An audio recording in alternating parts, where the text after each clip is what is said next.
webaze Katonda omugambe webale nnyo Katonda wange webale nnyo okunkuuma webale kunsobozesa kubeerawo leero webale kumpa bulamu webale kunnyamba webale kungabirira webale kumbeezaawo kubanga mbeerawo ku lulwo mbeerawo olw'ekisa kyo mbeerawo ku lw'amaanyi go mbeerawo ku lw'ekitiibwa kyo mbeerawo ku lw'obusobozi bwo mbeerawo kubanga obeera oyagadde mbeerewo naakwebazanga naakutenderezanga naakusinzanga kubanga oli Katonda wange atalindeka atalimpaayo eri balabe bange atalinswaza oli Katonda alimpaniriranga olw'obulamu bwonna onampaniriranga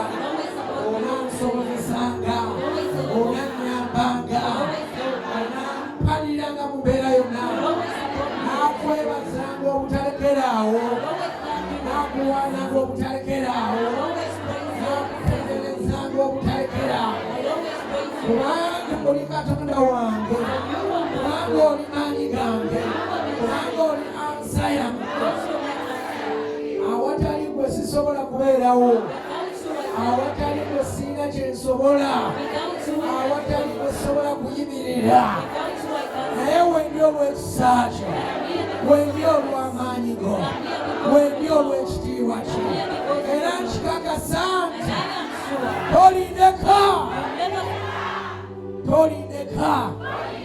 onampaniriranga onansobozesanga tolinganya kugwayo eri omubi webaziwe nnyo kitange era naakwebazanga era naakutenderezanga webale nnyo kitange Katonda gwe muka og'obulamu gukulukuta nga guva omunze gugulawo enzigi ezekomera waliwo omuka og'obulamu Katonda gwe muka og'obulamu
Katonda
Tuli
turi mu kitiibwa kye, turi mu kitiibwa kye ffenna, turi mu kitiibwa kye, turi mu kitiibwa kye, bwe tuwummulira.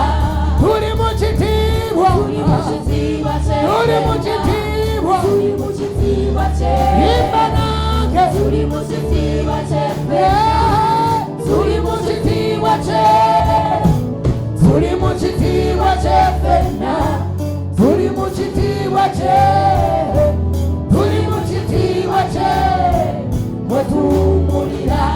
Turi mu kitiibwa kye, turi mu kitiibwa kye ffenna, turi mu kitiibwa kye, eyagalira turi mu kitiibwa kye ffenna, esanyukira, turi mu kitiibwa kye, ennyumirwa turi mu kitiibwa kye ffenna, turi mu kitiibwa kye, ekya Katonda. turi mu kitiibwa kye, bwe tuwummulira.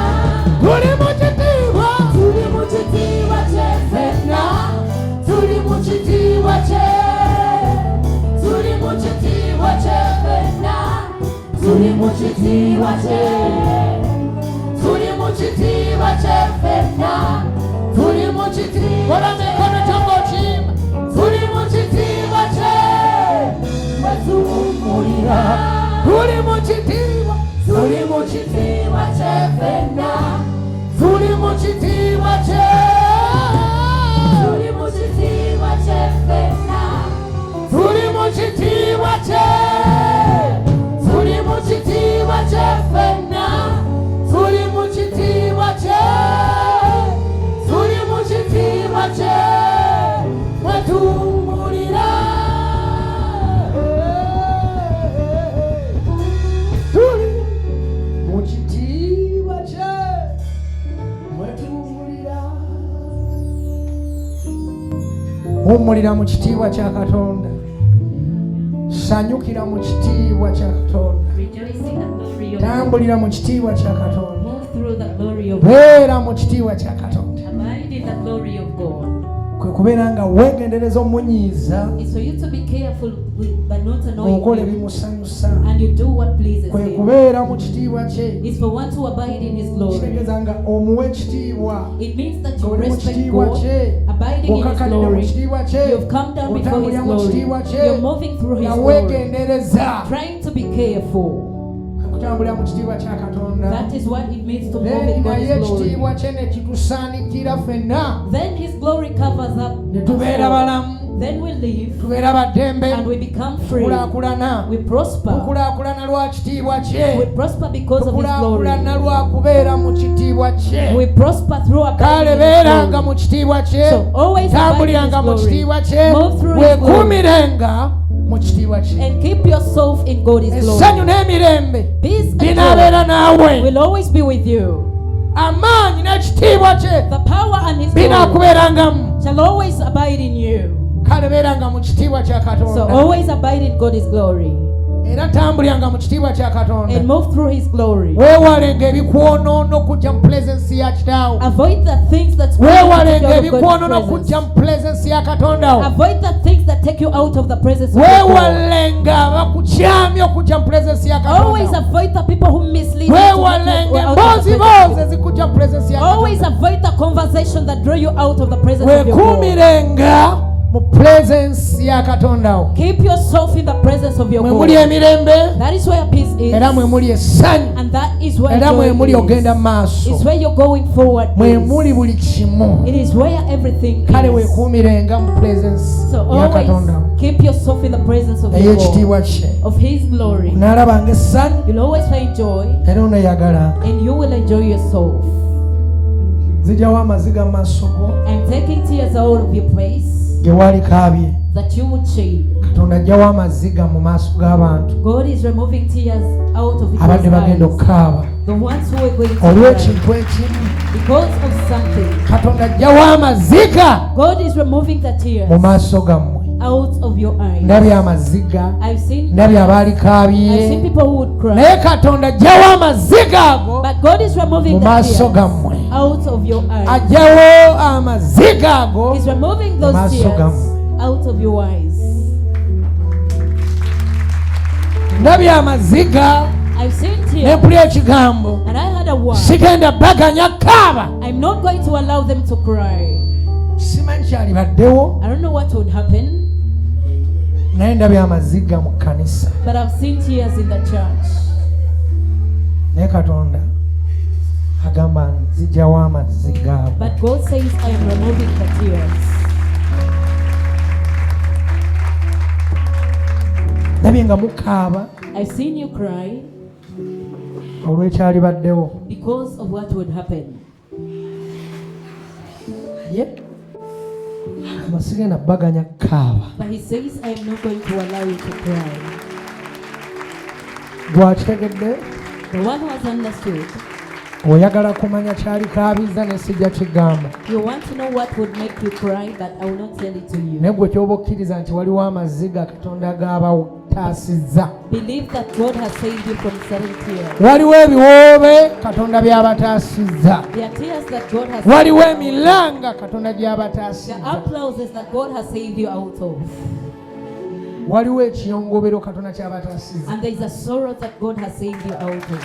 Atamanyi tamanyi The one who is ignorant naye doesn't amanyi know. asobola okumanya. But the one who knows Waliwo ekiyongobero that there is a sorrow eky'amaziga of tears Katonda kyayimirizza that God has stopped. oba kyagyewo. Or what He has taken away.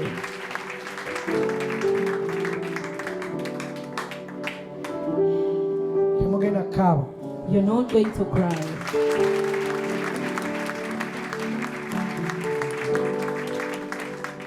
Temugenda kaaba You're not going to cry. naye mugenda kusanyuka. But you will rejoice.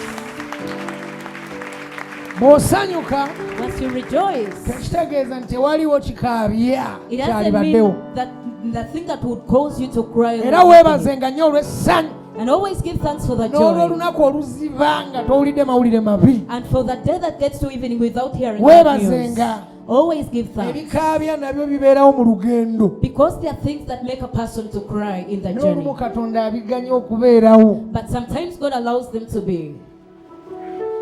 Kale ndabye amaziga So I've seen tears. naŋŋamba nga basimula amaziga He has told me I'm wiping ate away their nzigyawo tears. ekyo ekibadde kigenda okuleeta amaziga. And I'm removing what would cause the tears. Manyi abamu temutegeera bintu bino. Some people don't understand this. Katonda ayogera. That God speaks. Abamu waliwo ebibaawo ne muga bannaye yakyogera. There are things that happen, then that is when you Naye get to know that He's waliwo saying. amaziga But there are tears. agaalibaddewo ate mwenanga gabakuutako ne mukuba emiranga. And you would all get concerned. Then you would Ngamba cry. nzigyawo nyimiriza amaziga ago God says I'm stopping those era tears. ŋŋaana ekyalivuddemu amaziga ago. And I am refusing what will cause the tears. Ekyo kye kimu ku kiraga nti mulina Katonda. That is one of the things that show that you have God. Twagala nnyo okumanya kiki ekyo. We really want to know what that Agambye is. tukireke He has said no, leave naye that. agyewo amaziga. Agyewo ki? Amaziga. He has taken away the tears. Agyewo ki? Amaziga. Ekyo kyebalize. Give thanks for that. Era kyebalize neonaabeera mu nnyumba yo kyebalize kubanga ekyalibaddewo kyalibadde kibi nnyo. Because what would happen was Naye going to be so Katonda bad. gyewo ki? Amaziga. That God has taken away the tears. Agyewo ebiwoobe He has taken away people's ne pride. mu bulamu bw'agyewo ebiwoobe. He has also taken tears out of your life. Bannandwadde Katonda agyewo ebiwoobe by'endwadde. The ones who are sick, God has taken away the diseases. Be baaloga Katonda agyewo ebiwoobe by'eddogo. And those ones who are bewitched, God has taken Agyewo away the tears. ebiwoobe by'eddogo. He has taken away Amaziga the tears g'eddogo. the tears from witchcraft. Aziise entaana ezibadde zaasamye. He has covered up the Okufa face okwalibaddewo the death eri that obulamu Katonda akuziise agyewo ekinnya ekyo He has mu maaso removed go. them out of your way. Entaana aziggalawo He's covering up ezaaliguddemu emirambo Where are the aziggalawo. covering them up. Ebiwoobe byalibaddewo The tears would be, naye waliwo ekiwoobe ekyalibaddewo. but there's something that would happen. Kati olaba ono See this one, ono this one. This one was going to die in an accident. It is not what I've been telling you, but I'm trying to show you. Oh no. This one was going to die in an accident. Let me tell you this. What saves you not to die? Completely give up on those commandments. Give up on the songs that you sing. Let go of what you praise in secret. Leave what you flatter. Leave what you do when you're alone.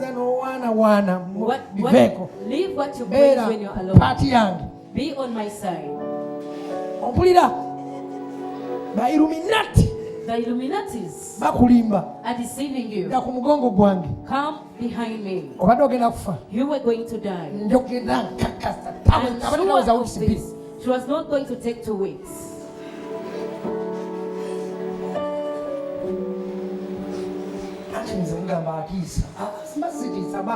It is not intimidation that I'm saying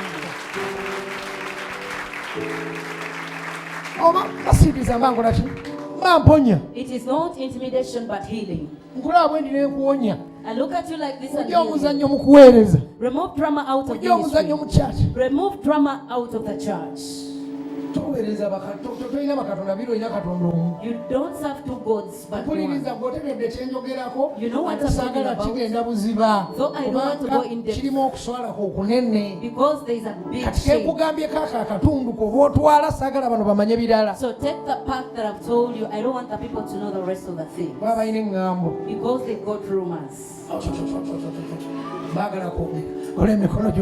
Lift up your hands. God is saving you.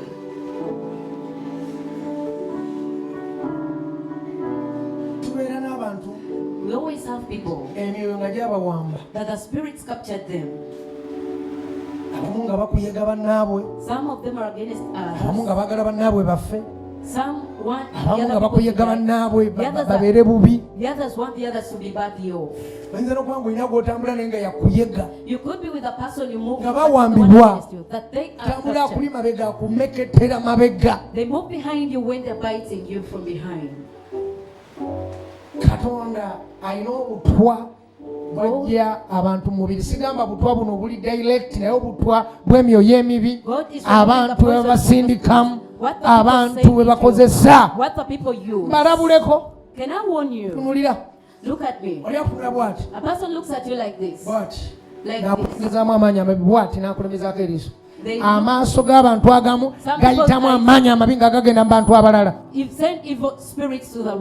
amaaso g'abantu abamu gakyuka nga batunula amaaso g'abantu abamu galimu amaanyi amabi agagenda mu bantu abalala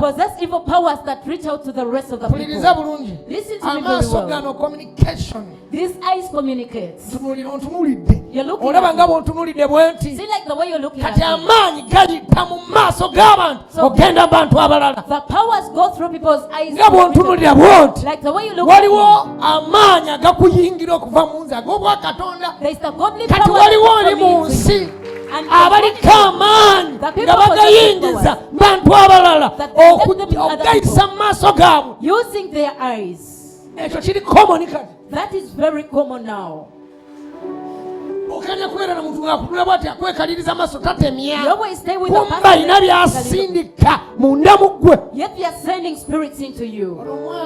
This girl yawambibwa was captured ku ssomero from school.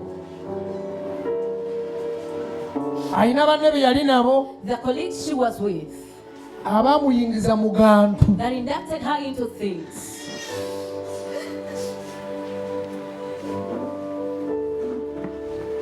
Abagala kubeera b'amaanyi kubeera ne fame. They wanted to be famous. Kati emyoyo egyo so those spirits gye kibadde kigenda omuttiramu accident are the ones that were going to kill her in the accident. Balina akagurupu kaabwe They had their clique akataali kalungi that was not good. Wanyi